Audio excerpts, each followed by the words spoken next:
So hello guys, आज metal non metal का छठा लेक्चर है। और अभी तक हमने जितने भी लेक्चर कराए हैं इस चैप्टर के, सो आपने अगर वो नहीं देखे तो पहले आप उसको देख लें, तभी इस वीडियो को देखें, क्योंकि आप पहले उसका देख लेंगे तभी आपके यहाँ तक समझ में आएगा, वरना आपके समझ में नहीं आएगा। सो आज इस वीडियो में हम डिस्कस करेंगे how do metals and non metals react, यानी कि मेटल्स और नॉन मेटल कैसे रिएक्ट करते हैं। सो वीडियो शुरू करने से पहले जिन्होंने चैनल को सब्सक्राइब नहीं किया सब्सक्राइब ज़रूर कर दें, क्योंकि आप हमारे चैनल से साइंस का फुल कोर्स पढ़ पाएंगे। सो आज का वीडियो स्टार्ट करते हैं। How do metal and non metal react, यानी कि मेटल और नॉन मेटल कैसे रिएक्ट करते हैं।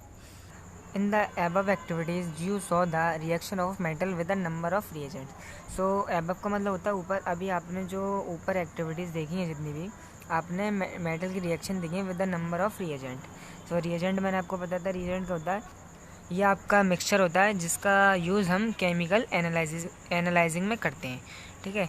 Why do metal react in this manner. अब मेटल जो होते हैं हमारे इस मैनर में क्यों रिएक्ट करते हैं। Let us recall what we learned about the electronic configuration of element in class 9. So अब हम रिकॉल करेंगे, यानी याद करेंगे कि हमने क्लास 9 में इलेक्ट्रॉनिक कॉन्फ़िगरेशन के बारे में क्या पढ़ा था। So we learn that noble gases, हमने नोबल गैसेस उसमें पढ़ी थी, which have a completely filled with valence shell, जिनकी जो बैलेंस शेल होती है वो कम्प्लीटली फिल होती है, यानी कि वो स्टेबल होते हैं। शो लिटिल केमिकल एक्टिविटी, जो कि बहुत कमी की केमिकल रिएक्टिविटी या एक्टिविटी शो कराते हैं। ठीक है। We therefore explain the reactivity of element. So therefore का मतलब होता है इसलिए। सो इसलिए हम जो एलिमेंट होते हैं उनकी रिएक्टिविटी को एक्सप्लेन कर पाए थे as a tendency to attain a completely filled balance shell. So tendency का मतलब होता है इच्छा, यानी उनकी इच्छा के मुताबिक हम रिएक्टिविटी, एलिमेंट की रिएक्टिविटी को एक्सप्लेन कर पाए थे। ठीक है। Let us have a look at the electronic configuration of noble gases. So अब हम क्या करेंगे, हम इलेक्ट्रॉनिक कॉन्फ़िगरेशन यानी नोबल गैस हैं उनकी इलेक्ट्रॉनिक कॉन्फ़िगरेशन पर नज़र डालेंगे, जिसमें some metals and non metals हैं। ठीक है। We can see from table 3.3 that a sodium atom has 1 electron its outermost shell. सो अभी हम नीचे टेबल देखेंगे जिसमें हम देखेंगे कि जो सोडियम एटम है उसकी यानी वैलेंस शेल है, आउटरमोस्ट शेल, उसमें एक ही इलेक्ट्रॉन है। If it loses the electron from its M shell then its L shell now becomes the outermost shell, यानी अगर वो अपनी एम शेल में से वो 1 इलेक्ट्रॉन है अगर उसको लूज़ कर देगा तो उसकी जो एल वाली शेल है वो उसकी आउटर मोस्ट शेल बन जाएगी और वो स्टेबल, उसका ऑक्टेट स्टेबल हो जाएगा। ठीक है। The nucleus of this atom still have 11 proton but the number of electron has becomes 10। सो इसकी जो न्यूक्लियस है उसमें 11 प्रोटॉन होंगे और जो आपके यानी इलेक्ट्रॉन लूज़ करने के बाद उसके 10 इलेक्ट्रॉन हो जाएंगे। So there is net positive charge giving us as sodium cation. So यहाँ पर जो आपका होगा नेट पॉजिटिव चार्ज होगा वो भी सोडियम कैटाइन का, यानी Na पॉजिटिव। जो कैटाइन होते हैं हमारे वो पॉजिटिव होते हैं और जो एनाइन होते हैं वो हमारे नेगेटिव होते हैं। On the other hand chlorine has 7 electron its outer most shell, और दूसरी तरफ हमारे क्लोरीन है जिसकी आउटर मोस्ट शेल में 7 इलेक्ट्रॉन है।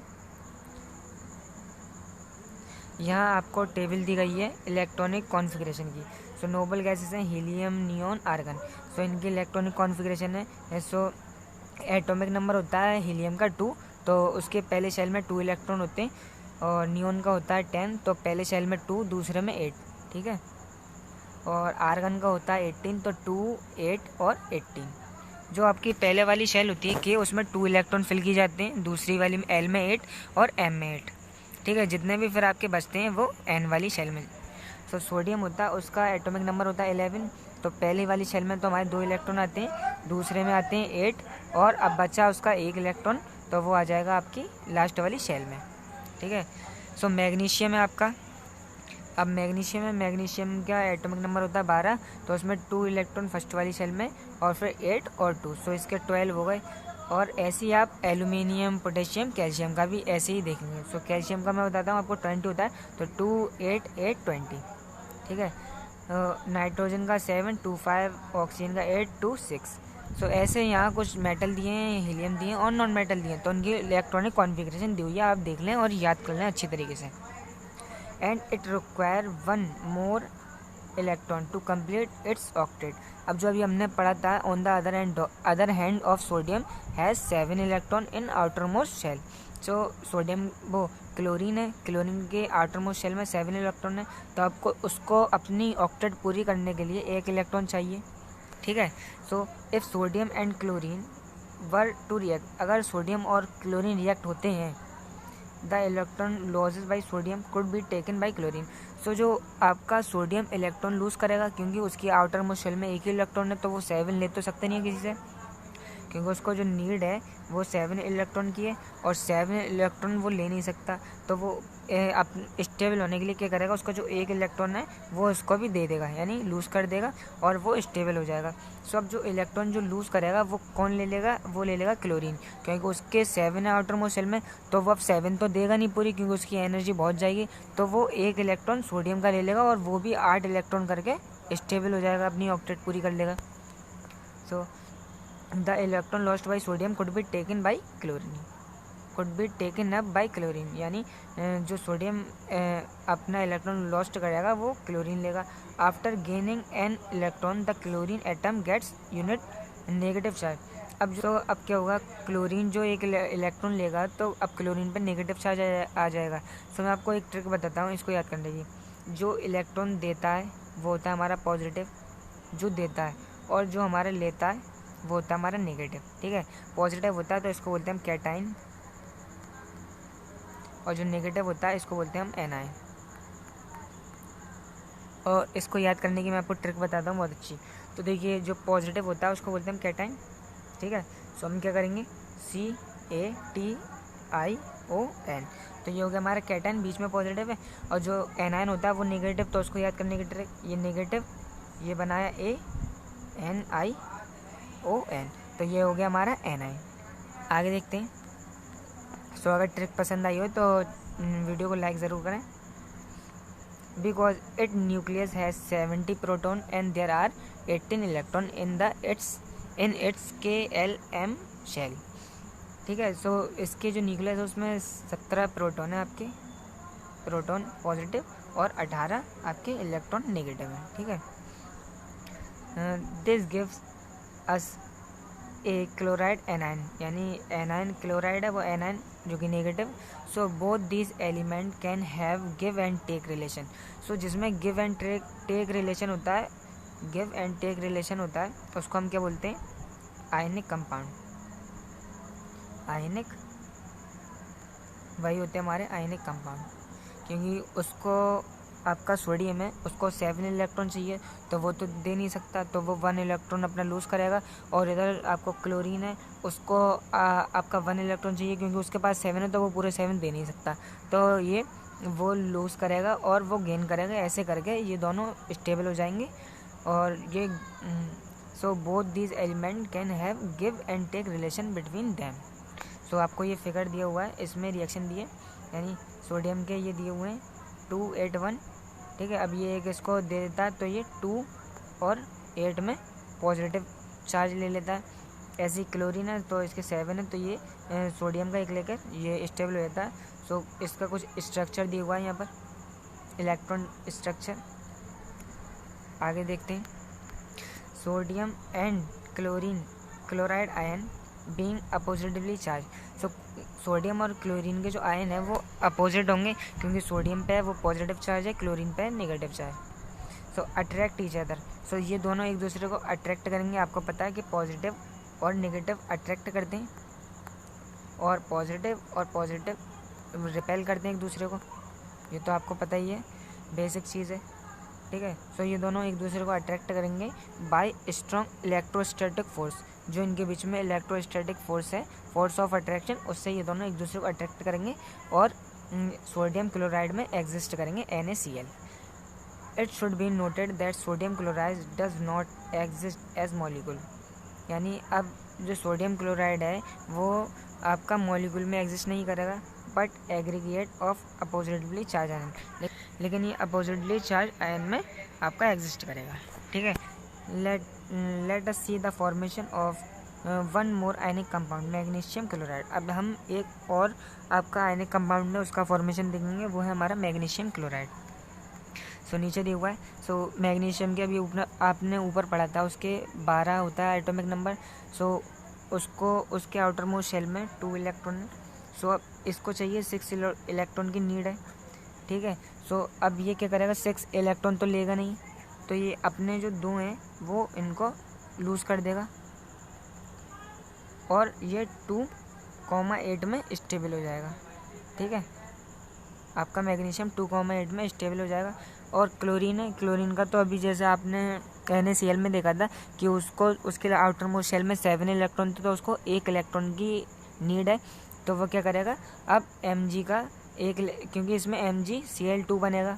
ठीक है, तो वो 2 हैं, तो Mg के 2 इलेक्ट्रॉन है, 1 इलेक्ट्रॉन ये वाला Cl ले लेगा और 1 इलेक्ट्रॉन ये वाला Cl ले लेगा, तो ये MgCl2 का फॉर्मेशन हो जाएगा। तो मैग्नीशियम क्लोराइड का फॉर्मूला होता है MgCl2। ठीक है, अब आप सोच रहे होंगे यहाँ पे 2 क्लोरीन क्यों लिए, वहाँ पर NaCl में आपने एक ही क्लोरीन को इंक्लूड किया था, तो उसमें क्या था, उसमें NaCl था हमारा, इसमें MgCl2 है मैग्नीशियम क्लोराइड, तो इसमें क्लोरीन के 2 मॉलिक्यूल हैं, तो 2 ही तो लिए जाएंगे।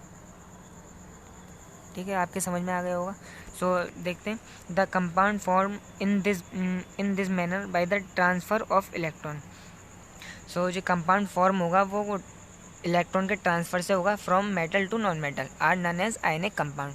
सो आयनिक कंपाउंड की ये डेफिनेशन भी है, the compound form in this manner transfer of electron from metal to non metal are known as ionic compound. और इलेक्ट्रोवैलेंट कंपाउंड, इसको इलेक्ट्रोवैलेंट कंपाउंड भी कहते हैं। Can you name the cation and anion present MgCl2। So अब आपसे question पूछा गया है कि आप इसमें MgCl में कौन सा कैटाइन है कौन सा एनायन है, तो बता सकते हैं आप। सो अभी हमने बताया था जो इलेक्ट्रॉन लूज़ करता है वो क्या होता है, पॉजिटिव, और पॉजिटिव क्या होता है हमारा कैटाइन। ठीक है, बहुत ही ईजी है। और जो इलेक्ट्रॉन गेन करता है यानी Cl, तो Cl जो गेन करता है वो क्या होता है हमारा नेगेटिव, उसको क्या बोलते हैं, एनायन। तो बहुत ही ईजी था। सो इसमें कैटाइन है हमारा Mg और एनायन है हमारा Cl2। सो अब हम पढ़ेंगे properties of ionic compound. To learn about the property of ionic compound let us perform the following activity. अब हम इसकी प्रॉपर्टी पढ़ने के लिए एक्टिविटी देखेंगे नीचे। सो एक्टिविटी आप पढ़ लें, बहुत ही ईजी है। सो यहाँ कुछ मेटल हैं जिनके आयनिक कंपाउंड है, यहाँ पर कुछ उनके बॉइलिंग और मेल्टिंग पॉइंट दिया हुआ है टेम्परेचर में। सो टेम्परेचर की ऐसा यूनिट होती है केल्विन। सो केल्विन में इनका टेम्परेचर दिया हुआ है। सो NaCl का होता है मेल्टिंग पॉइंट 1074 और बॉइलिंग पॉइंट। सो आप इन सब के देख सकते हैं, calcium chloride, CaO, calcium oxide, MgCl2 यानी मैग्नीशियम क्लोराइड। सो आप इनको याद कर लीजिए अच्छी तरीके से, क्योंकि एग्जाम में ये पूछे जाते हैं आपके MCQs टाइप क्वेश्चन में। आगे देखते हैं। You may have observe the following general properties of ionic compound. अब यहाँ आयनिक कंपाउंड की जो अभी एक्टिविटी करेंगे आप, वो पढ़ने के बाद यहाँ कुछ उसकी प्रॉपर्टीज़ हैं, तो आयनिक कंपाउंड की प्रॉपर्टीज़ भी पढ़ना, यानी physical nature, melting and boiling point, solubility, conductivity. ठीक है, तो सबसे पहली प्रॉपर्टी है वो है physical nature. Ionic compound are solid and are somewhat, और वो हद तक हार्ड होते हैं because of strong force of attraction between the positive and negative ion. So ये आयनिक कंपाउंड होते हैं वो हमारे सॉलिड होते हैं और कुछ हद तक हार्ड होते हैं, क्योंकि इनके बीच में जो फोर्स ऑफ अट्रैक्शन होता है पॉजिटिव और नेगेटिव आयन का, वो बहुत ज़्यादा होता है। This compound are generally brittle and break into pieces when pressure is applied. So ये कंपाउंड होते हैं वो जनरली ब्रिटल का मतलब होता है टूट जाना, वो टूट जाएंगे अगर उन पर हम प्रेशर अप्लाई करेंगे, वो छोटे छोटे पीसेस में टूट जाएंगे। अब देखते हैं मेल्टिंग एंड बॉइलिंग पॉइंट। ठीक है, melting and boiling point. Ionic compound have high melting point and boiling point. So ionic compound होते हैं उनका high melting and boiling point होता है। This is because a considerable amount of energy is required to break the strong interionic attraction. So ये किस वजह से होता है, क्योंकि इनको बहुत ज़्यादा अमाउंट में एनर्जी रिक्वायर होती है इनका जो इंटर आयनिक अट्रैक्शन होता है उसको ब्रेक करने के लिए। इस वजह से इनका जो मेल्टिंग एंड बॉइलिंग पॉइंट होता है वो हाई होता है। अब देखते हैं solubility. So electrovalent compound are generally soluble. Electrovalent यानी ionic compound are generally soluble होते हैं वाटर में सॉल्यूबल है, insoluble in solvent as kerosene petrol. तो सॉल्वेंट होता है वो हमारा वो मिक्सचर होता है, ठीक है, किसी भी चीज़ का, कैरोसिन ऑयल है और पेट्रोल है। अब देखते हैं conductivity of electricity, conduction of electricity. The conduction of electricity through a solution involve the movement of charge particle. So जो कंडक्शन इलेक्ट्रिसिटी कंडक्शन है वो किसकी वजह से होता है, वो मूवमेंट होते हैं, जो चार्ज पार्टिकल होते हैं वो मूवमेंट करते हैं, इस वजह से होता है। A solution of an ionic compound in water contain ion. So एक सॉल्यूशन है जो कि वाटर में है, तो वो उसको क्या चाहिए, वो उसको आयन चाहिए, ठीक है, which move to the opposite electrode, जो कि अपोजिट इलेक्ट्रोड की तरफ मूव करेगा व्हेन इलेक्ट्रिसिटी पास, जब उसमें इलेक्ट्रिसिटी को पास किया जाएगा थ्रू द सॉल्यूशन में, ठीक है। आयनिक compound in the solid state do not conduct electricity. So solid state में आपके आयनिक कंपाउंड होते हैं वो इलेक्ट्रिसिटी को कंडक्ट नहीं करते। क्यों नहीं करते देखते हैं। Because movement of ion in the solid is not possible, क्योंकि आयन्स में आपका जो मूवमेंट होता है आयन का वो पॉसिबल नहीं है due to the rigid structure, उसके ठोस स्ट्रक्चर की वजह से, ठीक है। But ionic compound conduct electricity in the molten state. अब आयनिक कंपाउंड है वो इलेक्ट्रिसिटी कंडक्ट करते हैं लेकिन मोल्टन स्टेट में, यानी वो जब उनको किसी सॉल्यूशन में डालेंगे तो वो इलेक्ट्रिसिटी को कंडक्ट करेंगे। This is possible in the movement state since the electrostatic force of attraction between the opposite charge ion. So इनके बीच में जो इलेक्ट्रोस्टैटिक फोर्स ऑफ अट्रैक्शन होता है oppositely charge ion are overcome due to the heat की वजह से। Thus the ion move freely and conduct electricity. So जो आयन है वो फ्रीली मूव करेंगी और इलेक्ट्रिसिटी को कंडक्ट करेंगे। सो आज का वीडियो यहीं ख़त्म करते हैं, वीडियो बहुत लंबा हो चुका। अगर आपको अभी भी कोई दिक्कत है तो आप कमेंट करके पूछ सकते हैं। और अब मैं आपसे, अभी आपने जितना पढ़ा, मैं आपसे एक क्वेश्चन पूछता हूँ कि आपका MgCl2 था जो कि अभी आपने करा था, उसमें जो आपका कौन सा कैटायन है और कौन सा एनायन है। अगर आपने वीडियो देखा होगा पूरा तो आप बता सकते हैं। आप मुझे कमेंट करके बताएं कि MgCl में कौन सा कैटायन है और MgCl2 में कौन सा कैटायन है और कौन सा एनायन है, ठीक है। सो वीडियो पसंद आए तो इसको लाइक करें और चैनल को सब्सक्राइब करना ना भूलें, क्योंकि आप हमारे चैनल से साइंस का फुल कोर्स पढ़ पाएंगे।